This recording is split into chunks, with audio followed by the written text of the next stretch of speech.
Okay, a question where I always start is what films shaped you growing up? Well, I had the luck of having two older brothers, and they were cinephiles from a young age, and so they would just include me in watching the films that they were watching. And for us, it was watching films like The Wrath of Khan, Star Trek films, and The Search for Spock, and science fiction films like that, and The Lord of the Rings, the original cartoonish one from the 70s that no one remembers. And so those are my formative experiences. So as well as being great, just moments of sibling bonding, they were also wonderfully formative because they were films that I would never, of my own volition, have chosen to watch. But they were just infused with tons of action and space battles and stuff like that. But they were also infused with wonderful adult themes, like in Star Trek: The Wrath of Khan, about growing old, about loyalty to old friends, and things like that. And it's amazing the extent to which um, young people, kids, are actually capable of appreciating and feeling those resonances from those films. And at the same time, there were films where I would find myself locking on to a type of archetype, a very sensitive boy who would recur. So in Stand By Me, it was like the sensitive boy who would write the poems and was the skinny one, Geordie. And in The Goonies, it was a sensitive boy who gives that long monologue at the end to the pirates. And E.T., it was Elliot. So there was always that archetype of that sensitive boy that I would find myself glomming onto when I was watching films. So those are my formative experiences. Yeah, I'm definitely the same way. I've got two older brothers as well, and they showed me so many films that I shouldn't have watched at the age of 6, 7, and 8 years Yeah, old. And yeah, I think back and I think the same thing that when you're young, you definitely appreciate the themes they're touching on, but you don't really know what they're really touching on, but you can feel it on a deeper level. And then when you think yeah. back, you realize that they were kind of shaping you to be the person you are today because you learned so much without even realizing that you were learning it in the moment. Do you find that as well? Mm. I think so. All of this was interspersed, with watching Terminator and Conan and crap like that as well. Um, but films back then, I don't know if it was like that particular era or just the fact of getting older, but when you get to the end of a book as a child, if you've been in the world of a novel for like a week or two, and you get to that last page, and there's that really solemn pang of having to leave it behind and kind of resurface into the mundane, conventional world. And I felt that with those films as well. They left that lasting impression when I was a kid. Like the never ending story, again, it's that same archetype of the kid who's up in the attic, the loner kid, very sensitive. And yeah, so re-emerging into the world afterwards was hard. And I don't know if the younger generation really experiences that with films anymore. I mean, you get to the end of Ant-Man and think, oh my God, I want to go back into that magical world that's just left such an impression on me. I don't think so. I know I just watched Fast X yesterday and I was just happy Oh, it ended, to be honest. apparently there's been a mega spoiler going around, and so I've got to do everything I possibly can to resist seeing it. It's like in the olden days when watching there used to be rugby tests and you had to pay to watch them in real time. And if you just watched it on the normal TV channels 2 hours after the broadcast, you'd have to that 2 hour window not talk to anyone, see anyone. And that's what it's like with um, with that film. So I've got to avoid that mega spoiler. Yeah. Yeah, there is actually a very big spoiler at the end. But yeah, As long as it's all about family, that's all that that's mentioned way too much in this movie. You matters. think they mention it a lot in the other ones. This one, hands down, mentions family a lot more. Even the Yeah. villains mention family. Everyone mentions family. But yeah, you touched on something there as well with the new generation of kids growing up and their blockbusters, their big films that are going to, I guess, shape their life and shape their childhood. Definitely feel as if they don't have the same impact. They're missing something. What do you think that a lot of the new blockbusters are missing that blockbusters that people of your generation could grow up appreciating and watching? I think back in the day, you had film studios where people would just do a whole bunch of cocaine late into the night and think, okay, what do people actually want to see? And then that would actually work out getting bigger ratings and financial rewards than going through micro layers of personnel and processes in the modern cinematic world. So I think that's a big thing. Um, there was a strange distinction between Australian and New Zealand film also when I was growing up. Like uh, there was like a period there where we were doing stuff like Rain and Once for Warriors and the piano and all this dark and gloomy stuff, and you guys were producing like Muriel's Wedding and Priscilla Queen of the Desert and things like that. So there was this weird little divergence for like 5 or 10 years. Um, but I don't know if I could put my finger on any of it. I think a lot of it is to do with identity politics, where people are putting narratives of identity politics ahead of uh, new material, of creative process, of trying to instill something with magic. And of course, if you look at the statistics, the amount of films, like in the top 50 films, like the overwhelming majority of them are on existing properties, rehashes, reboots, variations, reimaginings of existing IPs. And so there's just a kind of bland churn there, which is very risk averse because it's stuff that comes out of nowhere that some crazy person dreamt up that again, someone took a line of coke in a studio and said, yes, go picture, that's great, let's go with that. So some of that kookiness and spontaneity, I think, is kind of a little bit lacking there as well. Yeah, it does seem like they're so caught up with everything but telling an entertaining story, especially with the big budget films. And so, what do you think of the negative impacts of them focusing on politics and telling that through their big budget movies? um, I go back and forth with this because identity politics per se is fine because in America the demographics are changing and it's necessary to reflect that. Um, but there are, so if it's done right, that's great. But if it's done poorly, if it's too forefronted over creativity and imagination, then you run into all these issues. So you get things where, like in Game of Thrones, they would have different regions of the world would have of the realm would have different peoples. Like you'd have in the north, you'd have the cold, icy terrain where it would be peopled by, Caucasian, white-looking people, and then south and Dawn, it would be primarily kind of Mediterranean looking people. So you had this idea of um, that kind of allure of difference, which is so important in fantasy. But now, every part of every world, like in the Rings of Power, things like that, everywhere looks like everywhere else, the same collective mass of variation. So in the immediate sense, it looks like it's diversity, which is great and healthy and wonderful. But you also have this horrible feeling of just standing, of not moving because you go to one place and it looks exactly like this other place, which looks exactly like this other place. And there's nothing exotic about it. So you lose that exoticism. So that's one thing. And then also the self-insert. So you get something like Velma, where Mindy Kaling just decides that Velma is just going to be essentially her in every way. And so there's a kind of narcissism in that, underneath the idealism of propagating diversity and good, positive, liberal themes.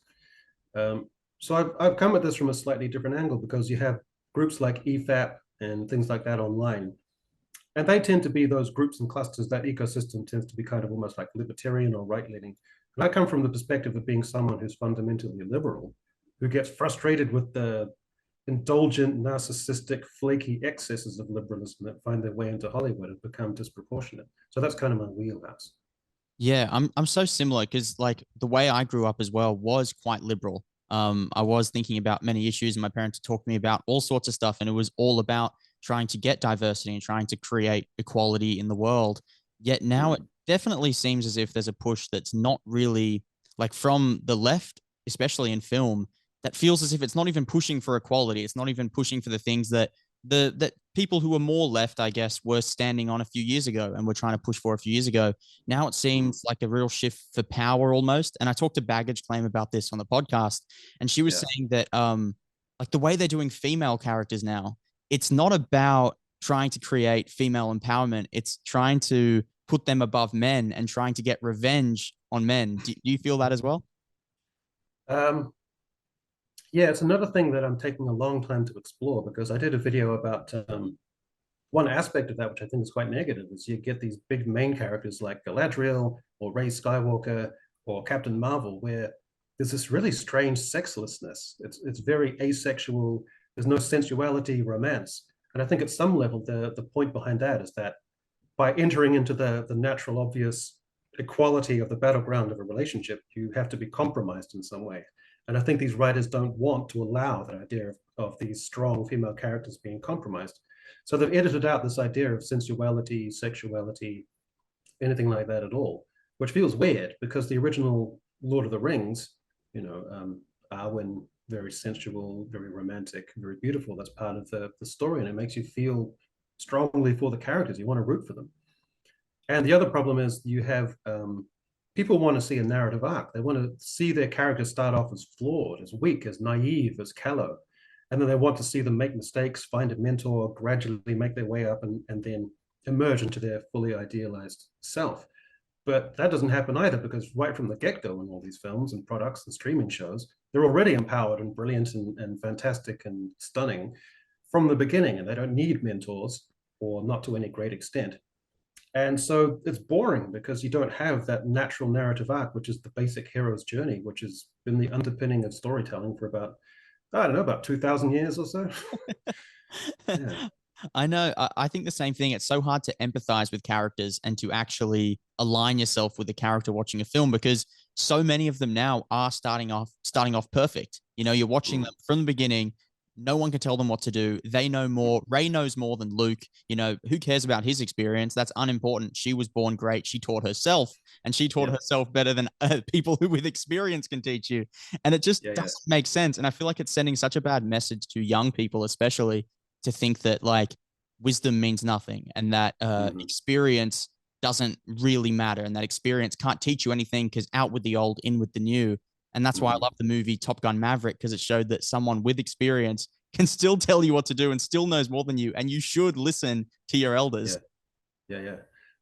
Also, the idea, the conceit that the modern character arc, if there is one, is not being weak or flawed and developing out of that, but failing at the beginning to realize your own awesomeness and stunningness, and then eventually finding it within you to accept, no, I am stunning and awesome, and I'm going to embrace that.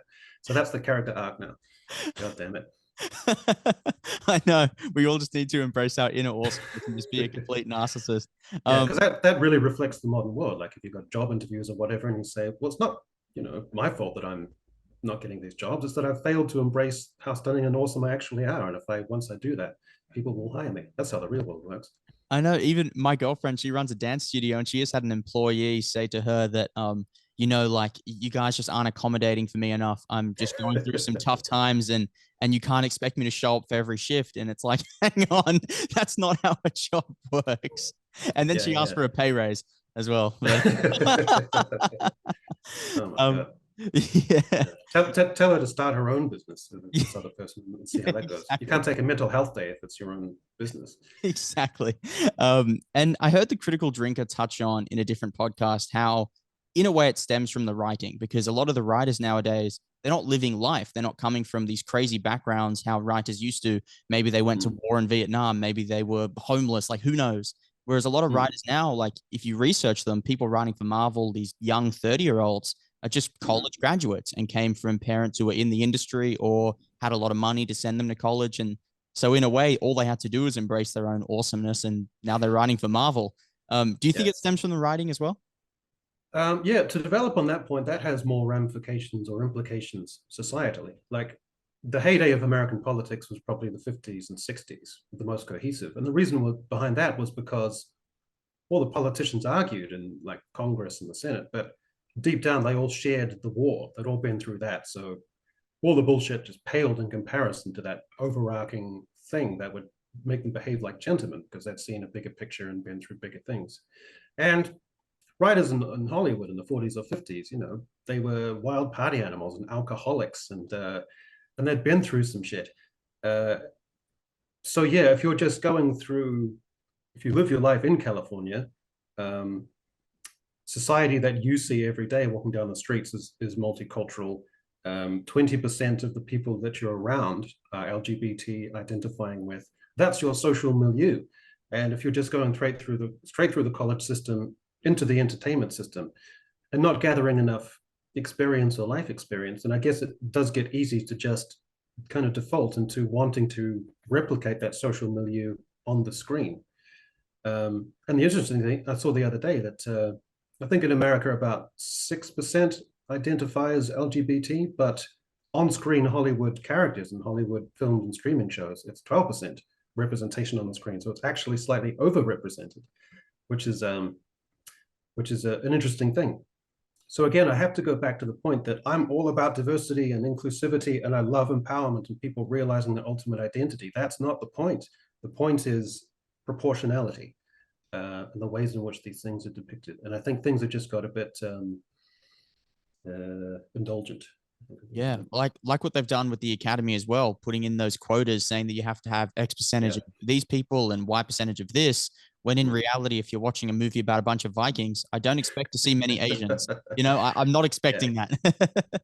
They should have had, I mean, I agree with their idea in principle, but they should have had a caveat for anything which is historically based. So the caveat is if it's historical fiction or a biopic set in the past, then obviously you should have caveats or dispensation for that. Otherwise, it just becomes unwieldy and unrealistic. If they got that balance right, that would be fantastic. No one would have a problem with that. Netflix, I notice, has, in terms of characters on screen, no, in terms of people making the shows, showrunners, etc., on Netflix, it's actually slightly disproportionate, more women than men now in those roles. So I don't know if these quotas are clunkily unnecessary and kind of overcompensating after the Oscars so white. And the other thing is, you know, there's still largely complaints that women don't have enough roles in production level, that kind of level. But look at the men who are actually at this production level. Like they're not exactly like the suspenders wearing cigar chomping tycoons of yesteryear. They're like Kevin Feige and people like that, you know. It couldn't be more beta male-ish. So people are going to get the stuff in proportion, no? Yeah, 100%. And I think like I'm a fan of quotas somewhat because they can spark change and they can be a tool that can be used to get to diversity. But like you said, when talking about something that's historic, you have to be accurate to that. And you know, like a movie like 1917, I think I heard someone say that that wouldn't have been nominated for an Academy Award because Yeah, it wasn't diverse enough. But yeah, it's like about it's about World War II, so it's not going to be. yeah, They didn't allow Black Americans to fight, so that's a thing. yeah, And then also we've seen the recent Cleopatra documentary, and that's yeah, just yeah. sparked all sorts over the internet. What are your thoughts on that one? Yeah, I did a couple of videos on this, and the thing that it took me a while to zero in on what my grievances actually were. But one, it came down to the difference between not exactly history per se, but historiography, which is the concept of how we look at history and how we evaluate it and the processes and the kind of mechanics of how we organize what history is. And so what I felt is that Jada Pinkett Smith and Tina Garavi, the showrunner, um, they've done in a kind of weird way a disservice to the Black community because the Black community had one of the main means by which it had always been held down by generations, 4 generations, was that historiography taking away their stories, blunting their stories, muting their stories, cauterizing them out of the culture, forgetting. The violence of forgetting is a term. And so they ought to be the people most of all who would be conscious of wanting to be utterly respectful for the rules and the strictures of history and being absolutely having a fidelity to that. So for them, of all people, to do the one thing that they ought to revile the most, that was the irony that it took me a while to sort of dig down and find. And also, the first episode was just kind of shit. Like, it just didn't look good. Yeah, I just did a video on it actually 2 days ago, and I've recorded a second one this morning because I had a few more ideas. And the one I had this morning was that to add on your point, that they wanted the whole point of this new series that Jada Pinkett Smith is doing is to shed light on great Black female leaders in history. And I'm like, but what they did was not talk about any Black female leaders in history and go and take Cleopatra, who everyone knows, and just turn Yeah. her Black. And they're actually doing the very thing, like you said, that they hate because they're saying, you know, these Black female leaders don't get talked about. So what did they do? Not talk about one. Like it's Yeah. just, it's horrible. Yeah. Plus, I think also that you don't have to look at the people who are at the top in order to find the inspiring stories.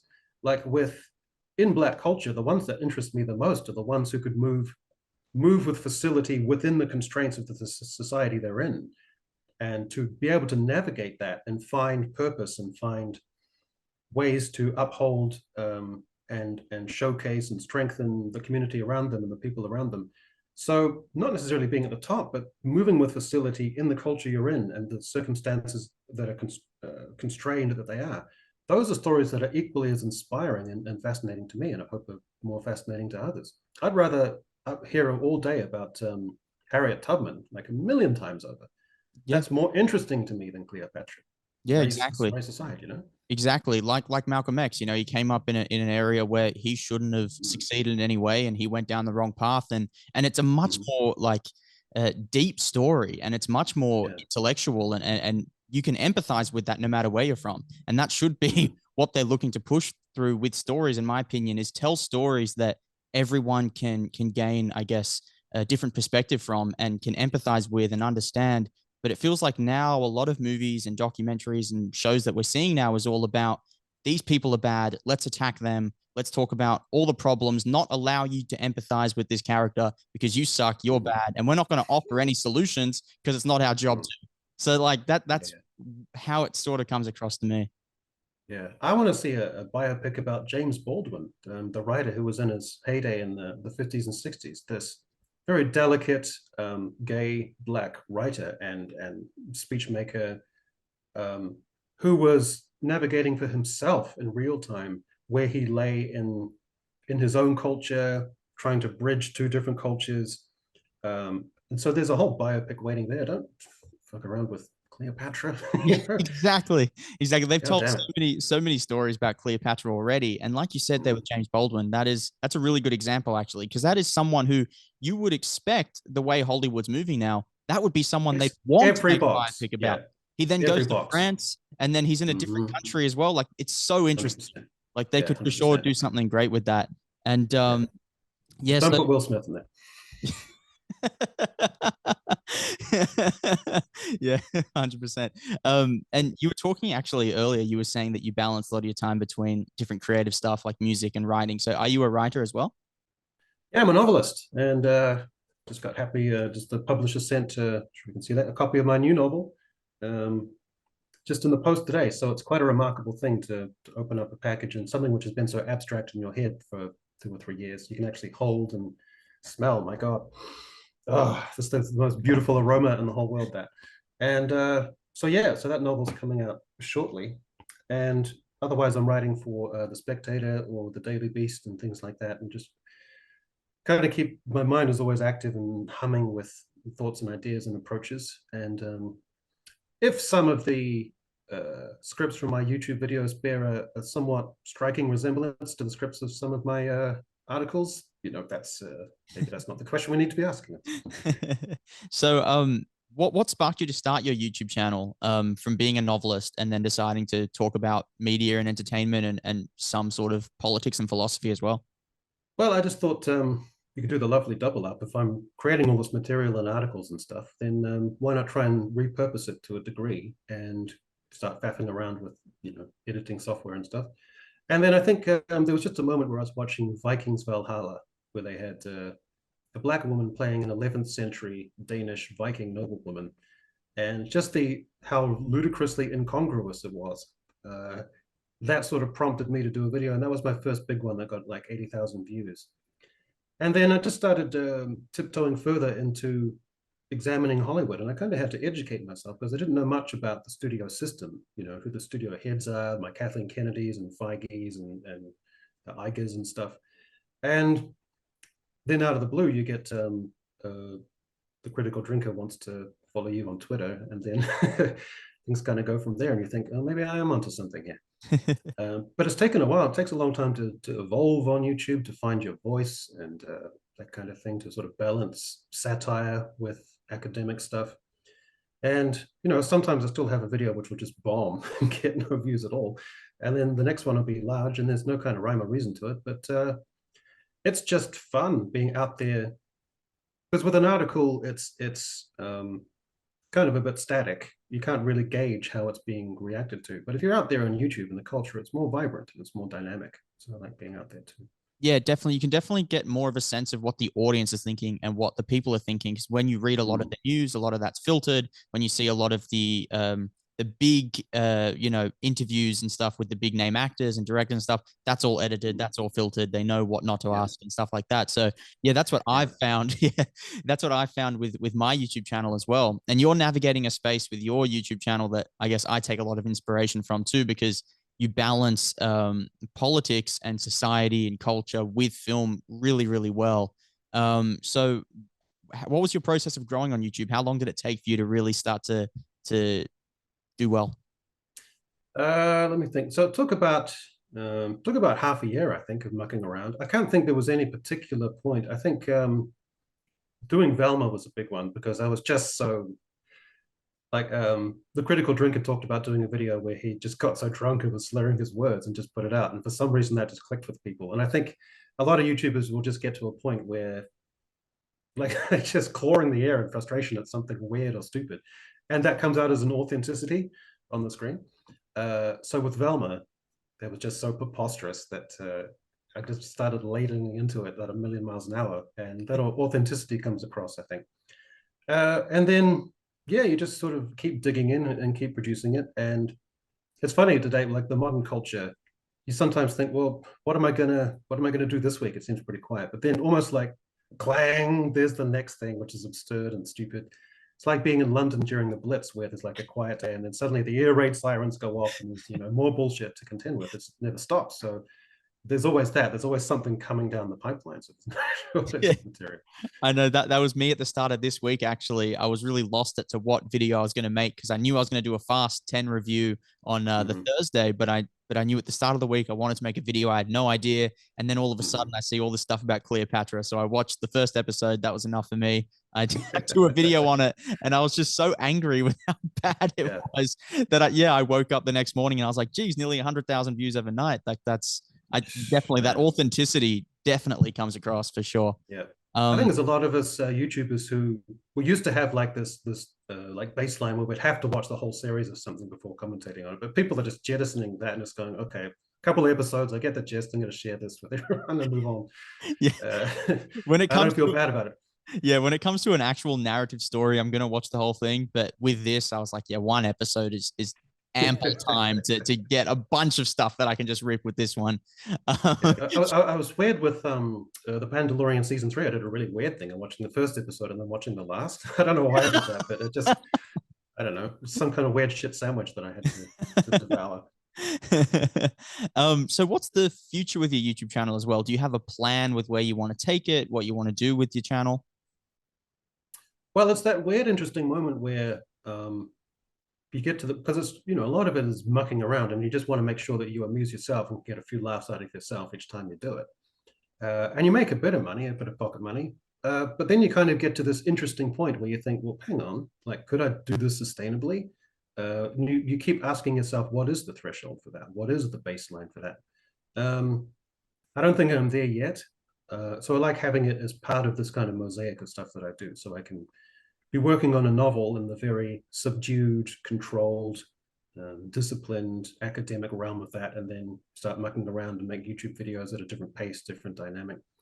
And I just want to keep, producing, say, one a week. And if it keeps developing, if I get to like movie cynic proportions where he kind of, what's the term, like escape velocity, I guess. I'm not there yet, but if I get there, I don't think I'd want to be a YouTuber full time. I don't think that's quite me, because I like doing the longer form articles and pieces to remind myself that I'm a proper grown up. And so that's kind of where I'm at now. I'm just kind of really enjoying it, and it's fun watching the analytics in real time of people connecting. It's great. Yeah, definitely. But the one thing for me is I've got to detach my self-worth from my statistics. You'll post one video and it'll just do crazy. Like, yeah, I'm off. Critical drinker, here I come. I'm gonna hit 1 million subscribers end of the year. Then you post the next video and you wake up, you're like, geez, 84 views. Is that? Yeah, it's bizarre. I don't know. Yeah. Like I've got this many subscribers, but like what happened? I don't know. It's strange. So I think it's a good reality, especially if you think that your video was like, oh my God, this is gonna rock. This is so awesome. This is gonna get, and it's just zero. It's so bizarre. Yeah, those are the ones that never do well, right? The ones you think are gonna do. Yeah. I got so frustrated that I went onto Twitter and just like these are videos that have as many views as mine. And it's like, problems with infections in lobster in main shipping industry, or like how to clean uh, marks out of your carpets using this type of substance from like 5 years ago.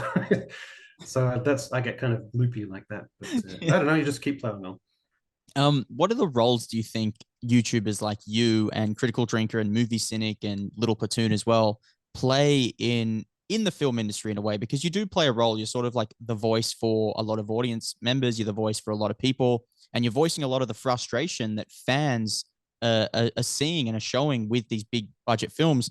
Do you think they're listening? And do you think that YouTubers like you guys play a big role in sparking some change and making stories better again? Uh, there's a great pleasure in if someone feels aggrieved about something or frustrated about something they've watched, but they can't quite articulate it to themselves, and you can articulate it for them. There's a real pleasure in that. And I used to think that the legacy media, the industry magazines and websites were such a cut above in terms of quality or style, but I don't really feel that way anymore. I think in the YouTube ecosystem, there's some really intelligent voices that are making really good long form deep dives, like people like the Little Platoon and things like that. And you have to wonder, if you're in the studio system and you make Peter Pan and Wendy, and the ratios are like like 500,000 dislikes to a couple of thousand likes, they have to be paying attention to that at some level. So I think the online world, because each time there is a ratioing thing like that, it does precursor something performing badly at the box office.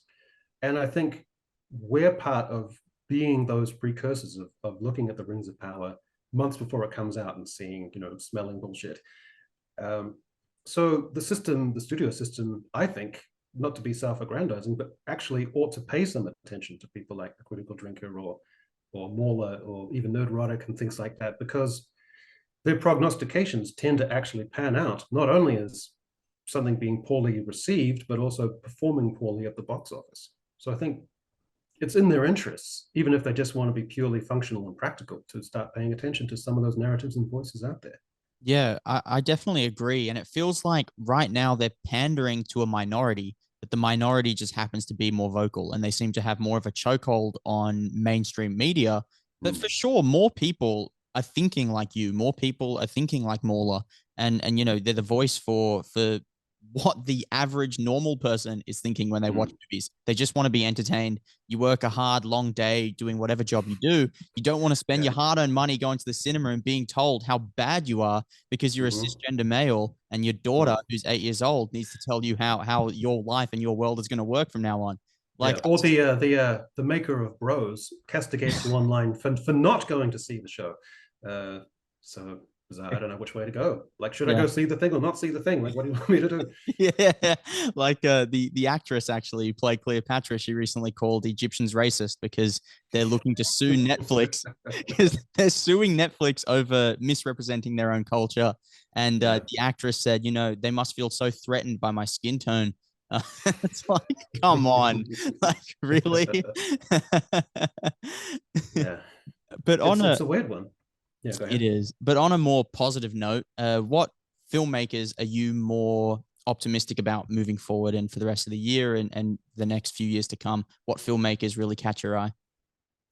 Well, there's dear old Christopher Nolan, of course, and I'm looking forward to Oppenheimer.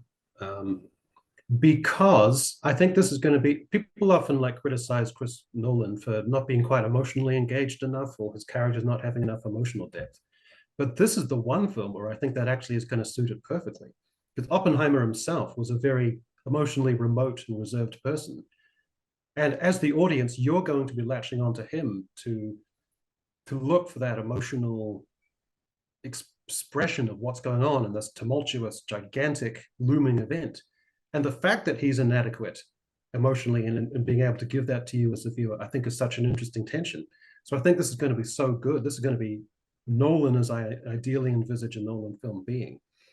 So that's something to look forward to. The trailer dropped for that new 3.5 hour film, which is coming out from Daryl, what's his name? It's got Leonardo DiCaprio in it. Oh, from Scorsese. Yeah. Yeah, So that looks Killers good. of a Flower Moon, right? Yeah. Yeah, that's the one. I still don't see why from the trailer it needs to be as long as a Wagnerian opera, but I'm sure he's got his reasons.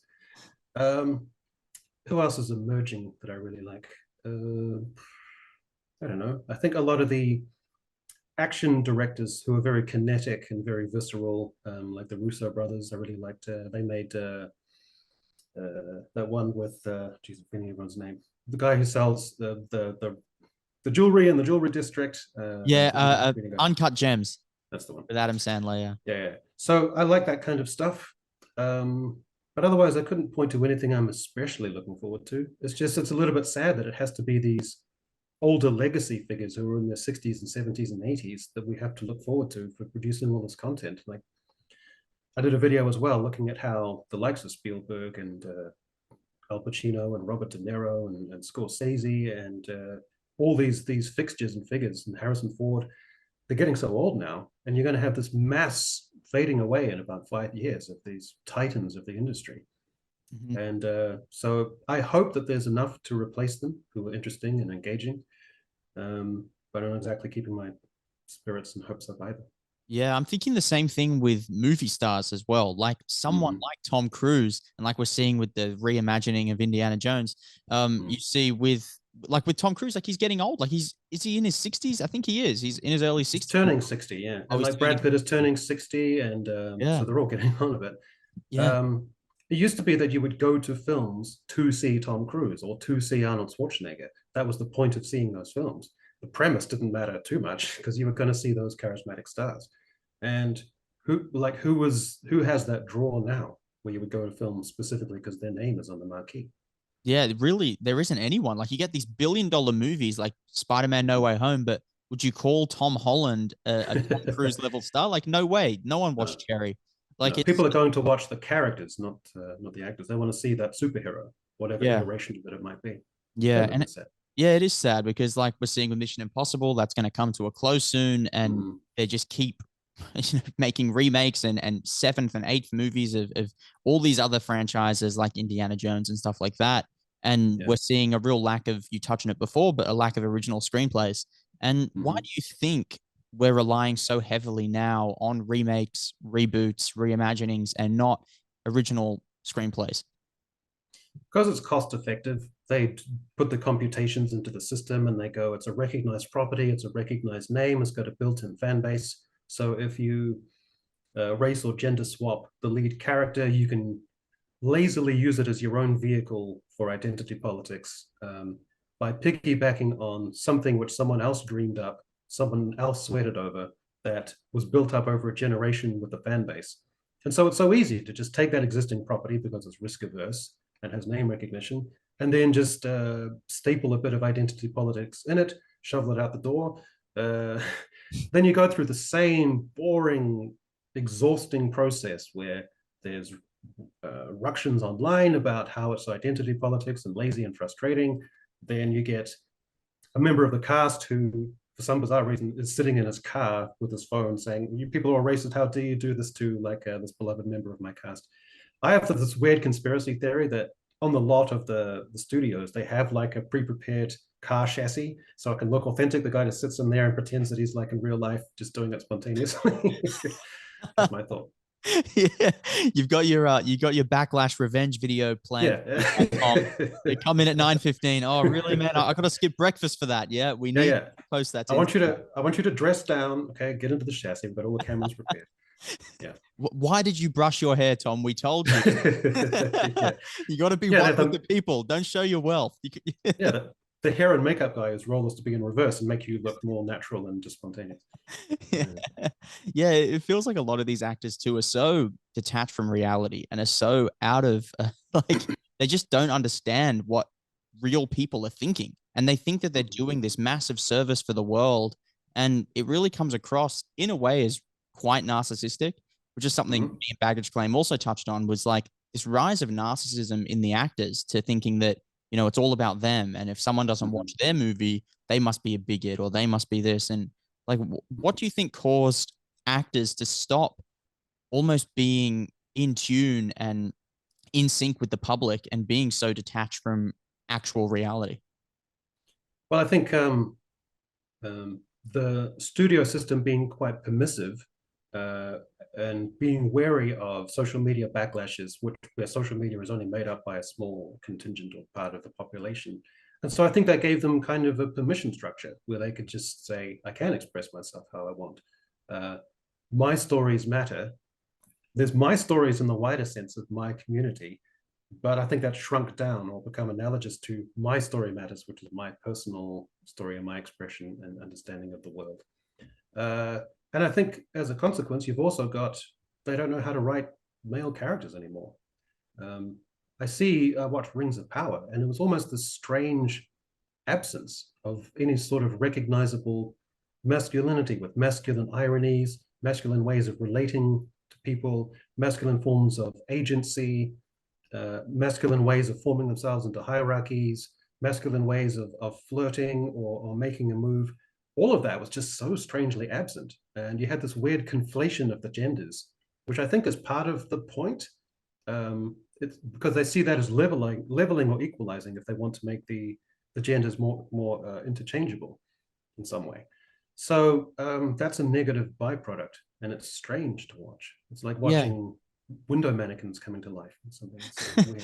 Yeah, definitely. They feel so, yeah, unrealistic and so lifeless, and they seem to make it as if like naturally masculine traits. We're not saying like, the toxically masculine traits of, and men are trying to, abuse women and do this. It's like, no, not about that. It's just like naturally masculine traits because they are a man, and so they're naturally masculine for the most part.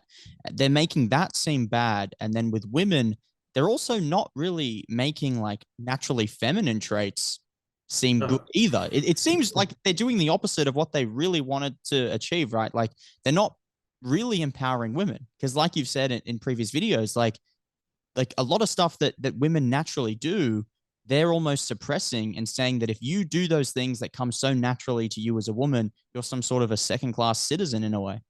Mm-hmm. So everything just becomes this one amorphous mass where the men and the women become blandly interchangeable. Every place you go to in the fantasy realm is interchangeable with every other place.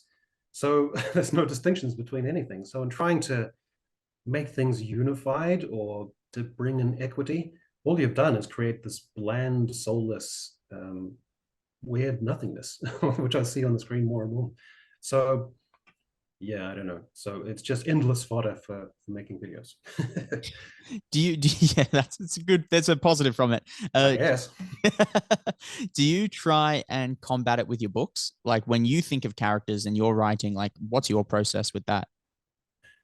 It's really interesting because my new novel, I tested it out on like community groups on Reddit or Facebook, and it's got two leads, two young men, and their storylines gradually converge towards the end.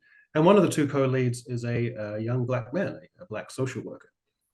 And that alone, when I tested that out on Reddit, the vicious scorn, the absolute, this is impermissible territory where you cannot be writing from this person's perspective. This is cordoned off from you. And eventually, there was one thing on Reddit where I started like countering these suggestions as politely as I could and trying to, it was also being incredulous. And eventually it just got taken down because the mods thought that it was being, too much of an incursion on the goodwill of the group. And the same thing on the Facebook groups I tried. And it's one of the things that angers me so viscerally and so deeply because when I'm writing fiction, it's the freedom, it's the perfect form of freedom where you can explore any world within reason. And so the fact that I'm being told by people who haven't seen a single word or read a single page of this book, have no idea of my prior publishing history, no idea of my liberal background, no idea of the people with whom I interact, and to say this is cordoned off from you, this is circumscribed, you cannot write these characters, it burns me up. It's so Yeah. frustrating. I was watching a Hollywood roundtable talk with screenwriters, and one of them brought up like a great point because there was one writer there who said that, a 40-year-old white man should never be able to write a woman character, should never be able to write a colored character. And this guy said, well, hang on, Shakespeare never was a merchant and he never went to Venice. Yet he wrote Merchant of Venice, and it's a great play. And so, like, yeah, what do you think sparked that? Like, where you as a writer now get in trouble and get attacked for just writing and developing an actual world, like a real Yeah. reality where there are women, men, Mhm. different colors, different genders, like all sorts. Like what, like when did that start? It started off, strangely enough, in young adult fiction, where you would have these online groups where people would discuss it. And people would suddenly start having to apologize to the community to save their career. Like you'd have a young black gay man who wrote a story about two young black gay men set in during the Rwanda massacre. He was, no, you have to apologize for this because you don't understand the Rwandan culture and you're using the genocide to tell this love story. And so people having to grovel and try and salvage their careers by apologizing to this strident community. So that's where I think it began, and it's seeping out more into the mainstream. About 3/4 of literary agents are women now, which is like a total flip from where it was 20 years ago. And a lot of them are going to be highly liberal.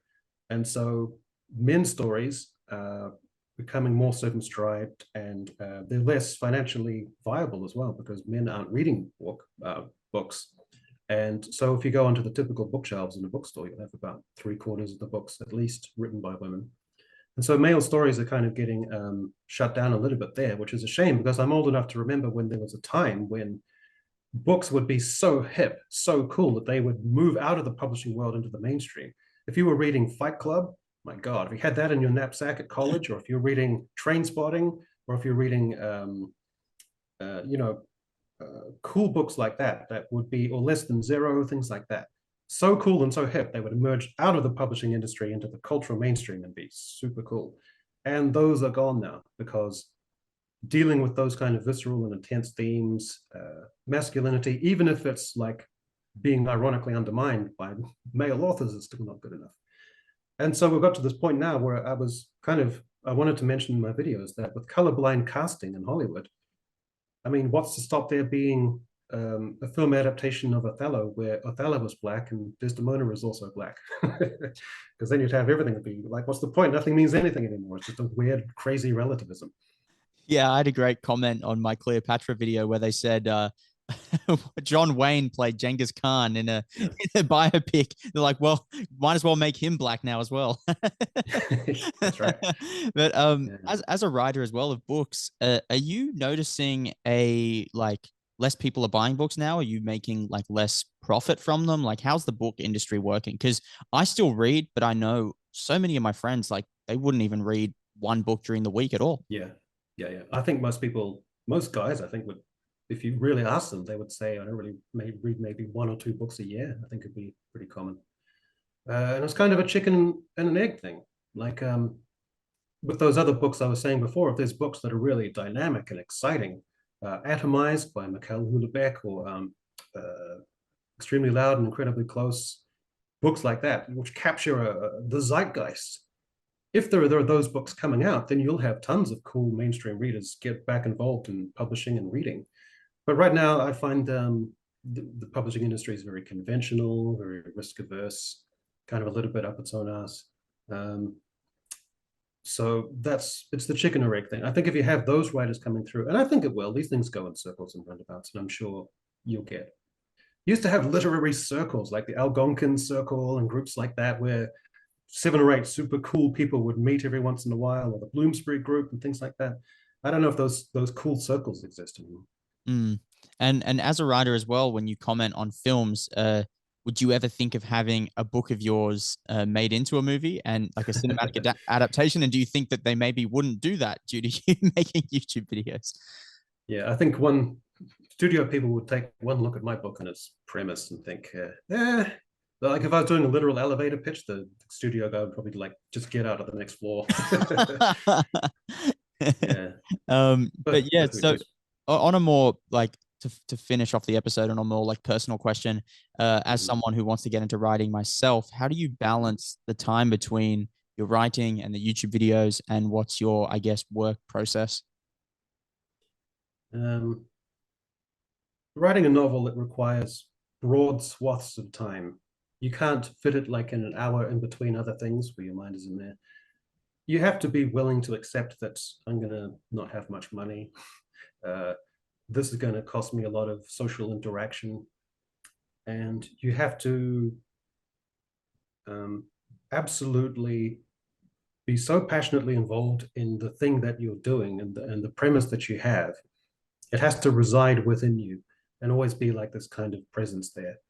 Um, and you have to think in terms of the longer term rewards, like in a modern contemporary society, the dopamine hits of notifications and analytics, but the longer term rewards of getting your book arrive in the mail, or the longer term reward of like what Vladimir Nabokov said, that it's like having a boiler down in the basement, and you can touch it and get this swell of warmth every time you think of it, and that's going to last for years or even decades down through your life.